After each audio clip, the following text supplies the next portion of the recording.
প্রত্যেকটা বাবা কতটা পরিমাণ পরিশ্রম বা কতটা পরিমাণ কষ্ট করে তা বলে বোঝাতে পারবো না।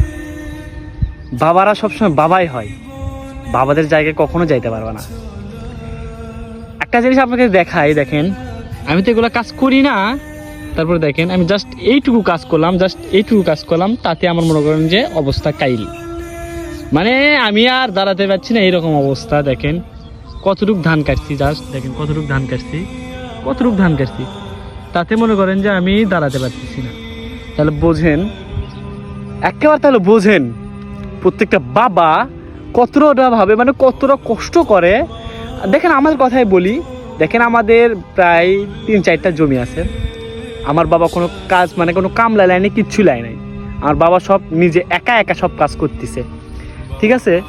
এখন আমি মনে করেন যে আজকে আছি হঠাৎ করে কাজে, মানে ভাবতেছি যাই, আব্বা একলা কাজ করতেছে এরকম আর কি। তা আমি কাজ করতে আসে দেখি, দেখেন কতটা কষ্ট হচ্ছে ভাই। আপনারা মনে করেন আমি বলে বোঝাতে পারবো না যে ধান কাটা এতটা পরিমাণ কষ্ট, আর উপর হ্যাঁ মনে করেন যে কাজ করা লাগে যে এতটাও কষ্টজনক, আসলে বলে বোঝাতে পারবো না আমি ভাই। আসলে মানে বাবাদের জায়গা কখনো কেউ নিতে পারবে না। বাবাদের ঋণ, মায়েদের ঋণ কখনো কোনো সন্তান মনে করেন যে ঋণ কি জিনিস, মানে ঋণটা আপনি শোধ করতে পারবেই না। দেখেন একটা বাবা কতটা কষ্ট করে একটা সন্তানের জন্য, তা আমরা কিন্তু গুণে শেষ করতে পারবো না। অল এভরিথিং দেখেন, এখানে আমার বাবা দেখেন এগুলো কাজ বাজ সব কিছু করতেছে, আবার এগুলো কাজ বাজ শেষে গেলে আবার কিন্তু আবার তার কাজে, মানে ইনকামের কাজে আবার যোগ দেবে। তাহলে বোঝেন তার বাবাদের কোনো রেস্ট নাই, কিচ্ছু নাই, একটা বাবার কোনো রেস্ট নাই, কিচ্ছু নাই। তাহলে বোঝেন আমরা ঘরে থাকি, শুয়ে থাকি, মানে বাবা এটা দাও ওটা দাও হ্যান তেন, আমি নিজে আমার বাবাকে হুকুম করি, ঠিক আছে। কিন্তু মাঠে আসে বুঝতেছি দেখেন কতটা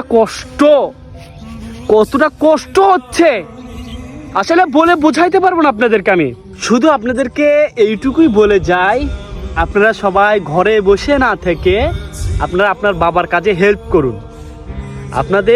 আপনাদেরকে এইটুকুই বলি, আপনারা ঘরে বসে না থেকে আপনাদের বাবার কাজে আপনারা হেল্প করুন, যাতে আপনার বাবারা সবসময় মানে যাদের টাকা পয়সা আছে তারা তো মনে করেন যে কোনো কাজ বাজ করতেছে না, তারা কামলাতে কাজ করে নিচ্ছে, ধান নিচ্ছে। যাদের টাকা পয়সা আছে, যেন আমাদের কথা বলি, আমাদের টাকা পয়সা হতো না, আমরা নিজেরাই নিজের কাজটা করি। আমি করি না, আমার বাপ সব কাজ, অল এভরিথিং আমার বাপ সব কাজ করেন, ঠিক আছে। তো আজকে আমি এসে বুঝলাম বাবার কষ্টটা কতটা বড় হয়। আজকে তো রোদ নাই, আজকে আকাশে তেমন রোদ নাই, তাতেই আমার মনে করেন যে ফাটে যাচ্ছে, আর টান রোদের ভিতর আমার বাপ কাজ করে। তাহলে বোঝেন কতটা কষ্ট হয় ভাই। তাই বাবাকে হুকুম করবেন, বুঝেছেন, আর হুকুম করেন, ঠিক আছে। এগুলা কাজ শেষে কিন্তু আবার তার নিজের কাজের যোগ দেবে, কিন্তু তাদের রেস্ট নাই, কিচ্ছু নাই কিন্তু, ঠিক আছে। শেষে এইটুকুই বলবো, আপনারা কাজ বাজ করুন, বাবার সাথে হেল্প করুন, ঠিক আছে। ধন্যবাদ সবাইকে, ভালো থাকবেন, সুস্থ থাকবেন, আসসালামু আলাইকুম। আমি আবার কাজ করতে যাই।